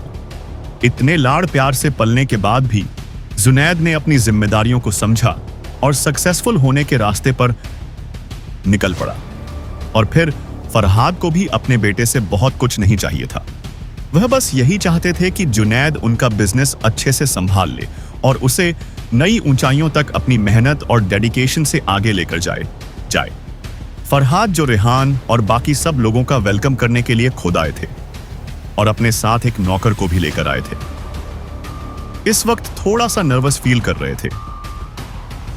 फरहाद ने थोड़ा नर्वस होते हुए कहा, पता नहीं रेहान और बाकी सब लोगों को कैसा लग रहा होगा। मैं उन लोगों को रिसीव करने एयरपोर्ट पर नहीं जा सका। जब नौकर ने देखा कि उसके बॉस फरहाद थोड़े से घबराए हुए लग रहे हैं तो उसने आगे बढ़कर कहा, मुझे नहीं लगता सर कि रेहान सर या कोई और इस बारे में बुरा मानेंगे। जुनैद बाबा ने बताया था कि उनका और रेहान सर का रिश्ता काफी अच्छा है और जुनैद बाबा को तो अकेले आना ही पसंद है। अपने नौकर की बात सुनकर फरहाद ने भी हाँ ने अपनी गर्दन हिलाते हुए कहा, यह बात तुमने सही कही। तुम्हारे छोटे खान साहब के दोस्त बहुत समझदार और अच्छे हैं और यह देखकर मुझे वाकई तसल्ली महसूस हो रही है। फरहाद और नौकर बात कर ही रहे थे ओम से। तभी नौकर ने सामने से आ रही एक गाड़ी की तरफ इशारा करते हुए कहा, सर लगता है छोटे बाबा और उनके दोस्त आ गए हैं। जुनैद के महल जैसे घर के मेन गेट में जैसे ही गाड़ी अंदर गई तब सब लोगों को आसपास का बगीचा देखकर काफी खुशी महसूस हो रही थी। तभी गाड़ी में बैठे बैठे रेहान की नजर घर के अंदर की तरफ एक अच्छे लग्जरी सूट पहने हुए आदमी पर गई, जिसे देखकर लग रहा था कि वह किसी का इंतजार कर रहा है। जैसे ही जुनैद ने गाड़ी रोकी तो उसने अपने पापा की तरफ इशारा करते हुए कहा, रेहान सामने जो खड़े हैं वह मेरे पापा है। पापा हम सब लोगों का ही इंतजार कर रहे हैं। रेहान ने जैसे ही यह बात सुनी तो उसने थोड़ा गुस्से से कहा, तुमने ये बात मुझे पहले क्यों नहीं बताई? तुम कैसे इतने बड़े और बुजुर्ग आदमी को हम लोगों का इंतजार करवा सकते हो? हम लोग उम्र में उनसे कितने ज्यादा छोटे हैं। इतना कहकर रेहान जल्दी से गाड़ी का दरवाजा खोलकर बाहर आ गया। रेहान को जाता हुआ देखकर जुनैद भी जल्दी से गाड़ी से उतरकर उसका पीछा करते हुए अपने पापा के पास आ गया और रेहान से उनका इंट्रोडक्शन करवाते हुए बोला, पापा ये मेरे दोस्त और मितुल परिवार के बेटे रेहान हैं, जिनके बारे में मैं हमेशा बात करता रहता हूं। जुनैद की बात सुनकर फरहाद लगातार रेहान को देखते हुए अपनी गर्दन हाँ में हिलाते रहे। उन्होंने अपने मन में सोचा कि वाकई रेहान की अपीयरेंस यहां पर होने से ही यहां का माहौल कितना ज्यादा फुल बन गया है। रेहान को देखकर ऐसा लग रहा था जैसे कई लोगों के बीच में ड्रैगन खड़ा हो। यही सब सोचते हुए फरहाद ने अपने चेहरे पर मुस्कान लाते हुए रेहान से कहा, मिस्टर रेहान, एयरपोर्ट पर मैं आप लोगों का वेलकम करने नहीं आ सका, उसके लिए मैं माफी चाहता हूं। फरहाद की बात सुनकर रेहान ने बहुत ही मिलनसार होते हुए उनसे कहा, अंकल आप बहुत ज्यादा फॉर्मेलिटी कर रहे हैं। मैं और जुनैद एक ही जनरेशन के हैं और बहुत अच्छे दोस्त हैं, इसलिए प्लीज आप मेरे नाम के साथ ये मिस्टर मत लगाइए। आप मुझे सिर्फ रेहान कहकर बुलाए। रेहान की बात सुनकर फरहाद ने सहमति से बस अपनी पलकें झपका दी। कुछ देर पहले तक उन्हें मन ही मन बहुत ज्यादा डर लग रहा था कि रेहान इस बात का बुरा ना मान जाए और पता नहीं उसका अपना एटीट्यूड कैसा होगा, क्योंकि वह इतने बड़े परिवार का बेटा है। इसीलिए हो सकता है कि छोटी छोटी बातें भी उसके लिए बहुत मायने रखती हो। उन्होंने बिल्कुल उम्मीद नहीं की थी कि रेहान इतना ज्यादा सिंपल और सरल स्वभाव का लड़का होगा। रेहान की बात सुनकर फरहाद ने हंसते हुए 3 बार लगातार गुड कहा। हाँ हाँ हाँ हाँ हाँ हाँ, गुड गुड गुड। मैं भी ना आप लोगों को अंदर आने के लिए कहना ही भूल गया। आप सब लोग अंदर आ जाए, हम लोग बाकी बातें अंदर ही कर अंगे। इतना कहकर फरहाद ने सब लोग को मैनर के अंदर बुला लिया। असल में फरहाद भी पिछले कुछ दिनों से अपने बर्थडे की तैयारियों में बहुत ज्यादा बिजी थे और इस पार्टी में उनके बहुत सारे दोस्त भी आ रहे थे, जिन्हें वे खुद पर्सनली रिसीव कर रहे थे। और जो लोग उनके बहुत ज्यादा करीब थे उन्हें वे अपने साथ उसी मैना में रुकवाने वाले थे, और जो लोग बहुत ज्यादा करीबी दोस्त या रिश्तेदार नहीं थे उनके रुकने का इंतजाम शहर के अच्छे होटल्स में किया गया था और उनकी देखभाल के लिए जुनैद के कुछ नौकर वहां पर ठहरे हुए थे। और अब सभी लोगों को कल होने वाली बर्थडे पार्टी का इंतजार था। यहीं पर होटल में रुके हुए सारे गेस्ट भी कल शामिल होने वाले थे। जो लोग बिजनेस पर्पस से अपने रिश्ते खान परिवार के साथ अच्छे करना चाहते थे, वह लोग हर हाल में कल की अपॉर्चुनिटी को मिस नहीं करना चाहते थे। एंटरटेनमेंट सर्कल में खान परिवार का नाम बहुत बड़ा था, इसीलिए चाहे एक्टर हो या डायरेक्टर या फिर कोई प्रोड्यूसर, हर कोई अपने अपने तरीके से खान परिवार से नजदीकियां बढ़ाने की कोशिश कर रहा था। यह सभी लोग जानते थे कि जैसे ही ये लोग फरहाद को खुश कर देंगे, वैसे ही इस पूरी एंटरटेनमेंट इंडस्ट्री में उन्हें अपनी मनमानी करने की छूट भी मिल जाएगी। लोगों के चाहने से क्या होता है, बिना इनविटेशन कार्ड के कोई भी खान परिवार की बर्थडे पार्टी में शामिल नहीं हो सकता था, चाहे डायरेक्ट हो या इनडायरेक्ट। बिना कनेक्शन और स्ट्रेंथ के किसी का भी खान परिवार के करीब आना मुश्किल था, और इन्हीं में से एक थी मलाइका इंडिया की और एंटरटेनमेंट इंडस्ट्री की जानी मानी सिंह टू एयर। पिछले कुछ टाइम से मलाइका का करियर बहुत ही खराब चल रहा था। सिंगिंग में जब ज्यादा काम नहीं मिला तो मलाइका ने मूवीज करने की सोची ताकि अपना करियर बचा सके। पर मलाइका को मूवीज का कोई आइडिया नहीं था और ना ही उसमें कोई अच्छी एक्टिंग स्किल थी। इसी वजह से एक मूवी को उसने शूट कर तो लिया, पर उसे ज्यादा कोई फायदा नहीं हुआ। धीरे धीरे अब लोग मलाइका को भूलते जा रहे थे और यह बात मलाइका की बर्दाश्त से बाहर हो रही थी। उसका घटता हुआ फेम उसे कुछ भी करने को मजबूर कर रहा था। अपने करियर को फिर से एक बार शुरू करने की कोशिश में मलाइका किसी भी तरह बस फरहाद की पार्टी में शामिल होना चाहती थी। इस बर्थडे पार्टी में बड़े बड़े प्रोड्यूसर और डायरेक्टर आने वाले थे। अगर मलाइका को इन लोगों से मिलने का मौका मिल जाए तो हो सकता है कि उसे एक बेहतर प्रोजेक्ट मिल जाए और वह अपना करियर फिर से खड़ा कर पाए। आज से पहले तक तो उसका साथ अभिम दे रहा था, जिसे फंसाकर उसने करोड़ों रुपए की फिल्म बनाई और वह भी बर्बाद हो गई। पर शिवम मेहरा का साथ देने की वजह से रेहान ने अभिम को पूरी तरह से बर्बाद कर दिया था। और तो और, शिवम के सारे आदमियों को आइलैंड पर रेहान के टाइगर सिक्योरिटी गार्ड्स ने या तो मार दिया था या फिर बंदी बना लिया था। इस वजह से मलाइका को समझ आ गया था कि अभी म्यू का हाथ पकड़कर वह और ज्यादा आगे नहीं जा सकती है। इसीलिए फिल्म को बीच में ही छोड़कर मलाइका वापस अपने घर चली गई थी, क्योंकि अभिम और शिवम की हालत देखने के बाद उसमें और ज्यादा हिजू में रुकने की हिम्मत नहीं थी। पर अभी भी मलाइका को अपना करियर चाहिए था। इसीलिए फरहाद की बर्थडे पार्टी में शामिल होने के लिए उसने अपनी सारी कोशिश कर ली और फाइनली उसने कुछ दिनों तक खान परिवार के एक एडमिनिस्ट्रेशन ऑफिसर को डेट करके उससे सक्सेसफुली इस पार्टी में शामिल होने की टिकट ले ही ली। मलाइका के लिए यह सिर्फ एक बर्थडे पार्टी की टिकट नहीं थी, बल्कि एक खजाना था जिससे मलाइका अपनी किस्मत चमका सकती थी। जैसे ही मलाइका के हाथ टिकट लगी तो वह बिना देर करे तुरंत जुनैद के पापा की बर्थडे पार्टी में शामिल होने के लिए एक दिन पहले की औरंगाबाद आ गई और यहां के होटल में रुक गई। मलाइका अकेले यहां नहीं आई थी, बल्कि अपने साथ एक हैंडसम और यंग लड़के को भी लाई थी, जिसका नाम राहुल था। राहुल यहां पर मलाइका के इनविटेशन पर ही आया था ताकि उसे कंपनी दे सके। मलाइका को पहले से ही यह राइट था कि वह अपने साथ किसी को भी लेकर आ सकती है। इसीलिए उसने कल की बर्थडे पार्टी में जाने के लिए अपना पार्टनर राहुल को बनाया। जैसे ही राहुल मलाइका के होटल के कमरे में आया तो उसने आते ही पूछा, मलाइका खान परिवार का क्या बैकग्राउंड है? मैं इस होटल में जहां भी देख रहा हूं वहां हर कोई एंटरटेनमेंट स्किल से ही लग रहा है। अब यह मत कहना कि ये सभी लोग मिस्टर खान की कल की बर्थडे पार्टी ज्वाइन करने के लिए आए। मलाइका, जो इस वक्त अपनी ही सोच में गुम थी, जैसे ही उसने राहुल का सवाल सुना तो सोचने लगी कि राहुल के साथ अगर वह पार्टी में जाती है तो इसे उसकी अपीयरेंस का ज्यादा असर पड़ेगा।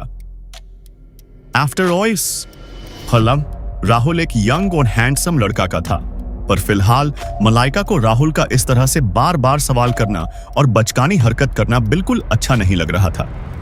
मलाइका जवाब देना नहीं चाहती थी, पर फिर भी जब दोबारा राहुल ने अपना सवाल किया तो उसने बहुत ही आलसी होते हुए कहा, खान परिवार इस वक्त एंटरटेनमेंट इंडस्ट्री के आधे से ज्यादा बिजनेस पर राज करता है और कल पार्टी में बड़े बड़े लोग मिस्टर खान से मिलने के लिए आएंगे। मलाइका की बात सुनकर राहुल ने शॉक्ड होकर कहा, इतना ज्यादा पावरफुल? मुझे इन लोगों के बारे में पहले कैसे पता नहीं चला? राहुल का ऐसा बचकाना। सवाल सुनकर मलाइका ने उस पर चिल्लाते हुए कहा, तुम्हें क्या लगता है, क्या तुम इस एंटरटेनमेंट इंडस्ट्री में बहुत बड़ी पोजीशन पर हो? और एक बात, कल जब पार्टी में जाओ तो वहां पर ऐसी वैसी हरकत मत करना और प्लीज लड़कियों से दूर रहना। कल वहां पर बहुत बड़े बड़े लोग आएंगे, इसलिए अपनी आंखों में जो गंदगी भर रखी है ना उसे साफ रखना। वहां पर बहुत से ऐसे लोग भी होंगे जो दिखने में ज्यादा बड़े बैकग्राउंड के ना लगे, पर असल में उनका बैकग्राउंड बहुत बड़ा होगा। इसीलिए उनसे बचकर रहना और गलती से भी किसी से भी पंगा लेने के बारे में मत सोचना। मलाइका का इतना लंबा चौड़ा भाषण सुनकर राहुल एकदम हैरान रह गया और उसने वादा करते हुए कहा, आई प्रॉमिस, मैं वहां किसी से भी पंगा नहीं लूंगा। मलाइका इस वक्त अपने मन में सोचने लगी कि उसने कहीं राहुल को अपने साथ लाकर गलती तो नहीं कर दी। राहुल यंग और स्मार्ट था, इसीलिए हर वक्त लड़कियों के आगे पीछे भागता रहता था और हमेशा खूबसूरत लड़कियों के साथ फ्लर्ट करता रहता था। इसे लगता था कि इसकी खूबसूरती देखकर कोई भी लड़की इस पर फिदा हो जाएगी। मलाइका पहले ही बहुत सारी गलतियां कर चुकी थी और बहुत बड़े बड़े लोगों से पंगे ले चुकी थी, इसीलिए इस बार वह किसी भी तरह की कोई लापरवाही नहीं करना चाहती थी। इसीलिए उसने पहले ही राहुल को एक ही बार में सारे जरूरी इंस्ट्रक्शन दे दिए। मलाइका को इतना ज्यादा सीरियस होता हुआ देखकर राहुल ने तुरंत कसम खाते हुए कहा, आई प्रॉमिस, मैं सच में कल किसी भी लड़की के पीछे नहीं जाऊंगा। मलाइका इस वक्त अपने मन में सोच रही थी कि कहीं राहुल को अपने साथ लाकर उसने कोई गलती तो नहीं कर दी, क्योंकि यह लड़का बिल्कुल भी सही नहीं था और हर वक्त बस लड़कियों के साथ फ्लर्ट करता रहता था। मलाइका पहले ही बहुत सारी ऐसी गलतियां कर चुकी थी, इसलिए अब वो एक भी गलत कदम नहीं उठाना चाहती थी जिससे उसका करियर पूरी तरह बर्बाद हो जाए। यही सब सोचकर उसने पहले ही शक्ति से राहुल को समझा दिया था कि वह कोई भी गलती ना करे। कल की पार्टी को अटेंड करने के लिए ज्यादातर बड़े लोग ही आने वाले थे, जो इस एंटरटेनमेंट इंडस्ट्री में अपना खुद का एक नाम रखते थे, और यह सब लोग कल अपने साथ यंग लड़कियों को भी लेकर आने वाले थे, जो अभी अभी इस इंडस्ट्री में डेब्यू करने वाली थी, ताकि ये लड़कियां भी अपना कनेक्शन और अच्छा कर सके। वही इन सब से बेखबर जुनेद के घर पर रेहान ने कुछ देर फरहाद से बात करने के बाद देखा कि उसके बगल में खड़ी निशा बहुत ज्यादा नर्वस दिखाई दे रही है और फरहाद भी काफी देर से उससे बात करना चाह रहे हैं। रेहान जानता था कि फरहाद भी पहली बार अपनी होने वाली बहू से अपने खुद के घर में मिल रहे हैं और शायद फरहाद और ज्यादा खुद को डिस्चार्ज रोक नहीं सकते हैं और आराम से बैठकर अपने बेटे और बहू से बात करना चाहते हैं। यही सब सोचकर रेहान ने खुद ही बहाना बनाते हुए फरहाद से कहा, अंकल, आपका ये घर मुझे काफी ज्यादा अच्छा लगा। एक्चुअली मैं भी इसी तरह का एक घर बनाने जा रहा हूँ, जिसका काम अभी चल रहा है। अगर आप बुरा ना माने तो मैं आपका घर अच्छे से देखना चाहता हूँ, ताकि आगे अपने घर को भी इसी तरह अच्छे से सजा सकूं। रेहान की बात सुनकर फरहाद खुश होते हुए बोले, मुझे किसी बात का बुरा नहीं लगेगा रेहान, आप अच्छे से पूरे घर को देख सकते हैं। इस पूरे घर में आपके लिए किसी तरह का कोई रिस्ट्रिक्शन नहीं है। अजहर, रेहान सर को अच्छे से पूरे घर का टूर करवाओ अपने बॉस का ऑर्डर मिलते ही किसी बड़े घर की लड़की से बिना मन से शादी करनी पड़ती है। कुछ टाइम पहले दयाराम जी ने भी ईशानी के लिए एक ब्लाइंड डेट रखी थी, जहां पर बड़े बड़े और अमीर खानदान के लोग आए हुए थे और उनमें से कोई भी ऑर्डिनरी फैमिली से नहीं था। सभी लोग एक से बढ़कर एक अमीर थे और जो सबसे कम अमीर था उसके पास भी कम से कम हुई 100 मिलियन रुपए नेटवर्क थी। फिर भी ईशानी के पापा खुश नहीं थे। ईशानी के पापा को इन सब बातों से कोई